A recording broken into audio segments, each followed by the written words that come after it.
Welcome to Navatha TV top 10 bulletin news కి స్వాగతం. నేను మీ పావని.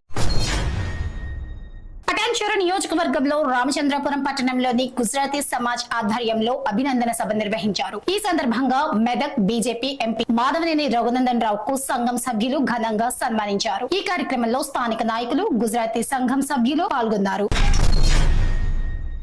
ఆంధ్రప్రదేశ్ లో ఇవాళ రేపు భారీ వర్షాలు కురవనున్నట్లు వాతావరణ శాఖ తెలిపింది. ఈ నెల 17 వరకు వర్షాలు కొనసాగుతాయని పేర్కొంది. నేడు మన్యం, అనకాపల్లి, ఏలూరు, బాపట్ల, పల్నాడు, ప్రకాశం, నెల్లూరు, నంద్యాల, కడప, అన్నమయ్య, చిత్తూరు, తిరుపతి జిల్లాల్లో మోస్తరు వర్షాలు పడతాయని అంచనా వేసింది. రేపు రాష్ట్ర వ్యాప్తంగా భారీ వర్షాలు కురిసే ఛాన్స్ ఉందని తెలిపింది. మత్స్యకారులు వేటకు వెళ్లొద్దని సూచించింది. అమెరికా అధ్యక్షుడు ట్రంప్ పై కాల్పులు జరిపిన వ్యక్తి 20 ఏళ్ల థామస్ మాథ్యూ క్రూక్స్ అంటూ అమెరికా మీడియా కథనాలు పేర్కొన్నాయి. ఈ క్రమంలో థామస్ మాట్లాడినట్లుగా ఉన్న వీడియో వైరల్ అవుతోంది. తనకు ట్రంప్ అంటే అసహ్యమని, రిపబ్లిక్ పార్టీ అంటే ఇష్టం లేదని అందులో తెలిపారు. 100 మీటర్లకు పైగా దూరం నుంచి కాల్పులకు బాధపడినట్లు FBI వెల్లడించింది. మరోవైపు క్రూక్స్ వద్ద ఎలాంటి ఐడి దొరకలేదని పేర్కొంది.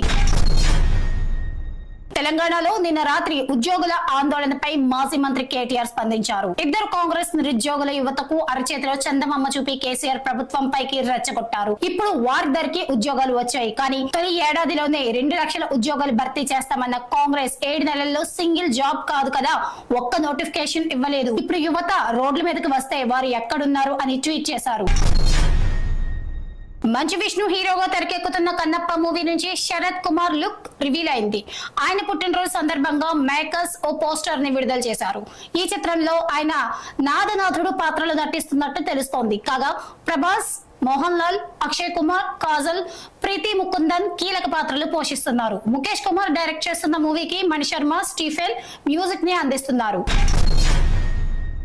మహబూబ్ నగర్ హన్వాడ్ మండలానికి చెందిన ఓ మహిళా రైతు బస్సులోనే కూరగాయలను విక్రయించారు. మహబూబ్ నగర్ మార్కెట్ లో అమ్మగా మిగిలిన వాటితో ఆమె పరిగి వెళ్లే బస్సులో ఇంటికి బయలుదేరారు. బస్సులోని ప్రయాణికులు మిగిలిన కూరగాయలను చూసి తమకు కావాలని కోరగా ఆమె వారికి బస్సులోనే అమ్మారు.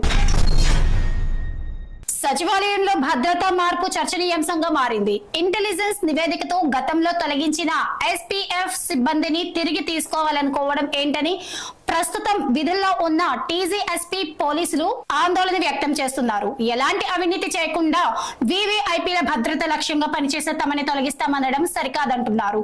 ఉన్నపలంగా తమని బదిలీ చేయొద్దని ఉన్నతాధికారులు స్పందించి ఏమన్నా చేయాలని కోరారు.